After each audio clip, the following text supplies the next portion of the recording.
Welcome to part 3 of our 5-part series on Israeli exchange rate regimes. In part 2, we followed the slow disaster of the crawling peg era. We saw Israeli inflation climb from 50% to 100% to over 400% per year. We saw the shekel abandoned by its own population in favor of the dollar. And we saw the deep underlying problem, a fiscal deficit of 15% of GDP financed by the printing press. Today's episode is The Cure, the story of the July 1985 Economic Stabilization Plan, one of the cleanest, most studied stabilizations in modern monetary history. By the spring of 1985, Israel was facing a genuine economic crisis. Annual inflation had hit 445%. The shekel was being replaced in everyday transactions.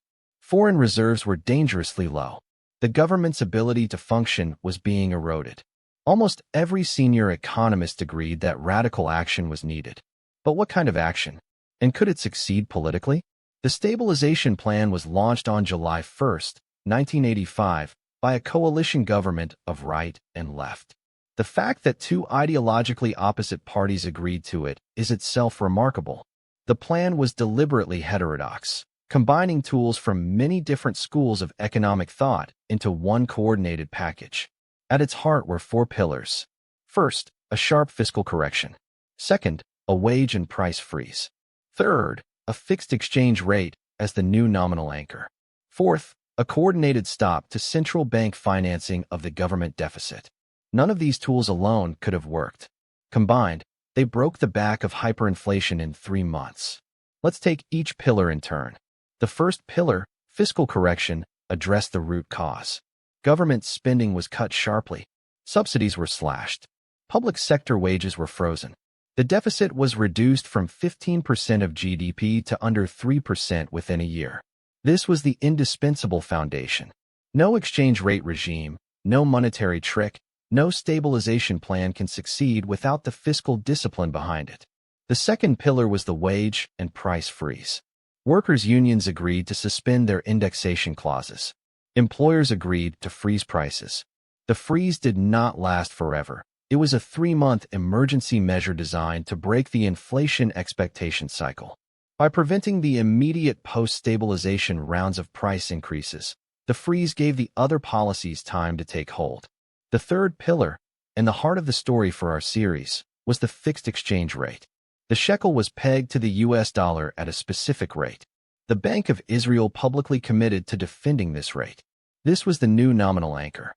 Instead of every wage and price being indexed to past inflation, they would now be anchored to the dollar. The exchange rate became the visible signal of price stability. This is the deep insight. In a hyperinflation, people lose their ability to anchor expectations. They don't know what the currency is worth.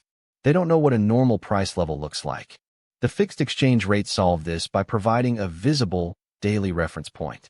Every Israeli could check the morning newspaper and see that $1 still equaled 1 shekel and a half. That stability spilled over into the rest of the economy. The fourth pillar was monetary discipline. The Bank of Israel stopped financing the government deficit. With fiscal correction reducing the deficit anyway, the printing press could be turned off. Without the money supply growing rapidly, prices had no fuel to rise. The combination of fiscal discipline, the wage price freeze, and the fixed exchange rate, all reinforced by monetary discipline, broke the spiral. The results were dramatic. Annual inflation fell from 445% in 1985 to 20% by 1986. By 1992, it was in single digits. The shekel stabilized.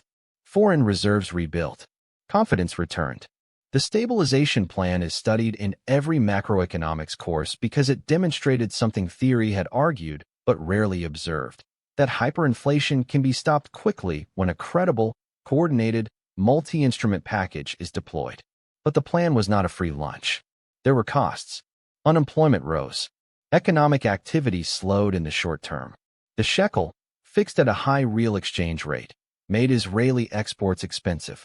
And the fixed regime would itself become a problem over time, the issue we will explore in Part 4. But these costs were trivial compared to the alternative, continued hyperinflation, which would have destroyed the economy completely. There is another important institutional reform from this era worth mentioning. In 1983, just before the Stabilization Plan, Israel's banking system had nearly collapsed. The four major banks, what became known as the bank stocks crisis, had been manipulating their own share prices for years to inflate their balance sheets. When the manipulation could no longer be sustained, the government bailed out the banks at enormous cost. The Bejski Commission was appointed to investigate. Its recommendations led to a sweeping reform of Israeli banking, improving transparency, strengthening regulation, separating banks from insurance and pension funds.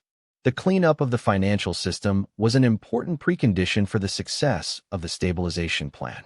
What makes the 1985 plan so important is that it demonstrated the role of the exchange rate as the nominal anchor, the concept that runs through all modern stabilization programs. From Argentina to Brazil to Russia to many countries since, the same pattern has been tried. Fix the exchange rate. Cut the deficit.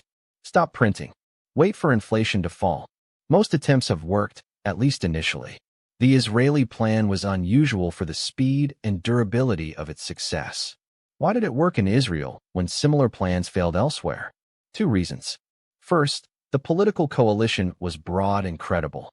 Both major parties signed on, which gave the plan legitimacy.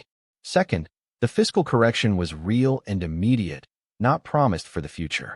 Most failed stabilizations have used the exchange rate anchor but failed to deliver the fiscal correction.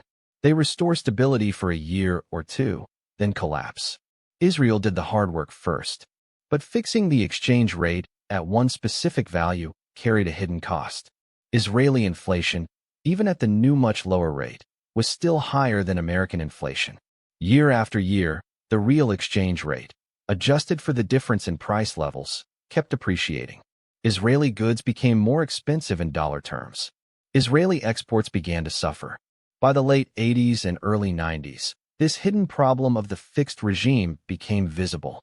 The solution would be the introduction of flotation bans, the subject of Part 4 of our series.